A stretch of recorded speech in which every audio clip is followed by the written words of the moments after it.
Hey guys, welcome back to my channel. Today I am outside because spring has sprung and I'm really excited to get started on my vegetable garden here on my tiny patio. So if you didn't know, I live in a small coach house with a little patio out back, and that's kind of all the room we have to grow any sorts of vegetables that we please. And if you didn't know, a patio is made of concrete, so not great for vegetation. So we're limited to growing in planters, and I just wanted to share my 2 cents of the choices I make when planting in planters and kind of making the most of the space and just the type of vegetable we're planting. Some of these plants I'm growing from seed, and at the end I'll add in just a little tutorial on how to get those going. So basically we stuck to 2 types of plants, and that is because, for one, we wanted things that grew upwards, not downwards, because you're so limited in space downwards. If I were to plant carrots in a planter, I'd get like 2, whereas if I plant a vine plant, you get so much more, right? This also is not everything we're going to plant for the season. It's just kind of the start, as it's still March. And the other decision we made for what plants to get was based on what we could dehydrate, because there's only the 2 of us living here.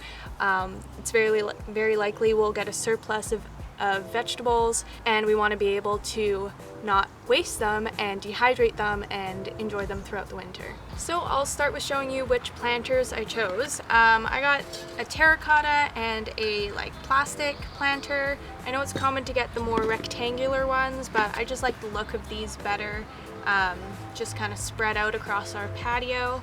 I'd like to have all terracotta, but they're a bit more expensive, so I got some of these plastic ones. And that's the other reason why I got these 2 compared to the long rectangular ones, is that I wanted to just save some money. So we started off buying some tomato plants.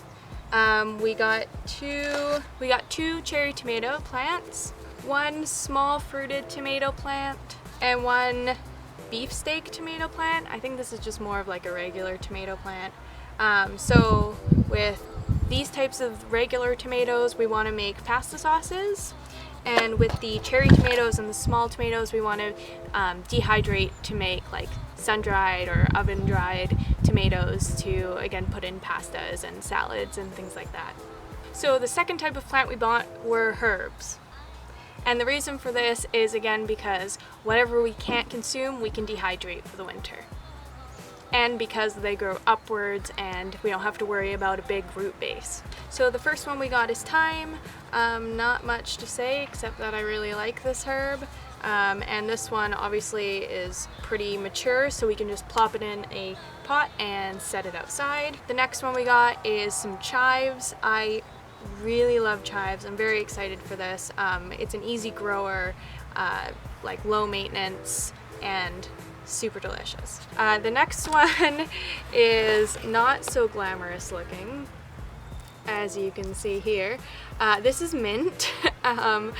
I had previously planted this at a friend's house, and I want some for my house now. So I just ripped some out of the ground, and I'm pretty sure it's gonna take, because this stuff grows like weeds. Like, just so you know, keep mint in a planter. Don't just put it in the ground, because it literally will overtake your garden. So yeah, this is my mint. And the last 3 we got are seeds.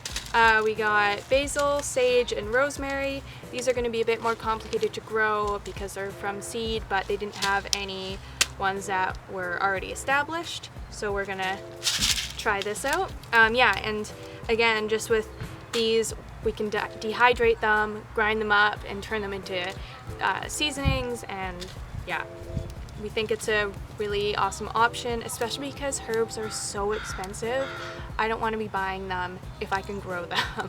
And I love sage so much, and it costs an arm and a leg, and I want to have it always in my kitchen. So this is the one I'm most excited about. Okay, now I'm gonna get into showing you how I plant these. Yeah. Okay, so I came inside to do the seeding process. Excuse the noise in the background, that is the dehydrator going right now.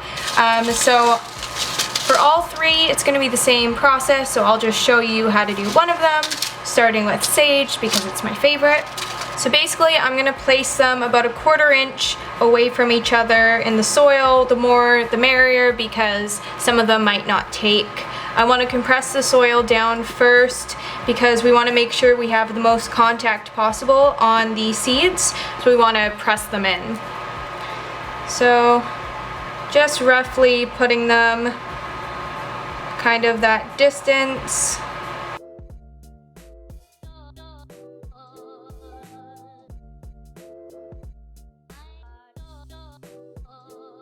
And then now I'm just filling any gaps that I can see where I can add some extra.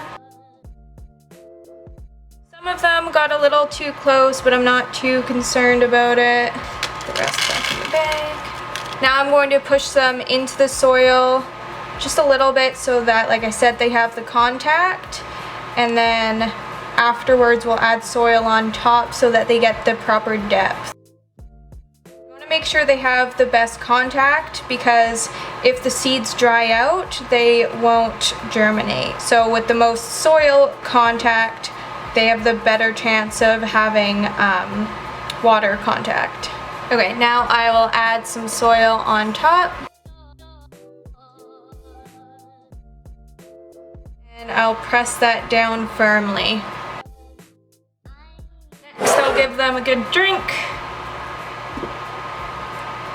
And then, so we want to cover them in plastic until they've germinated or sprouted or whatever you want to call it. I don't own plastic wrap, so I'm going to use page sleeves or page protectors.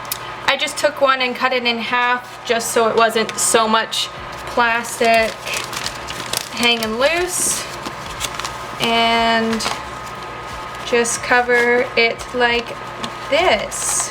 And then I'll keep watering it and keep it covered until the little shoots come up, and then you can take it off and carry on. And once they're established enough, I will take them outside. Alright, so that is how I planted all these beautiful plants. I hope this was helpful in deciding what plants to choose when you have a small space and not a lot of room for your roots to grow. And hopefully you learned something about how to germinate from seed as well. If you want to learn more about sustainable living and simple lifestyles, check out my channel. I have a lot more videos on that topic there. I also do videos on home decor and DIYs. Thanks for joining me outside today. I hope the noises weren't too distracting, and I'll see you in the next one. Bye!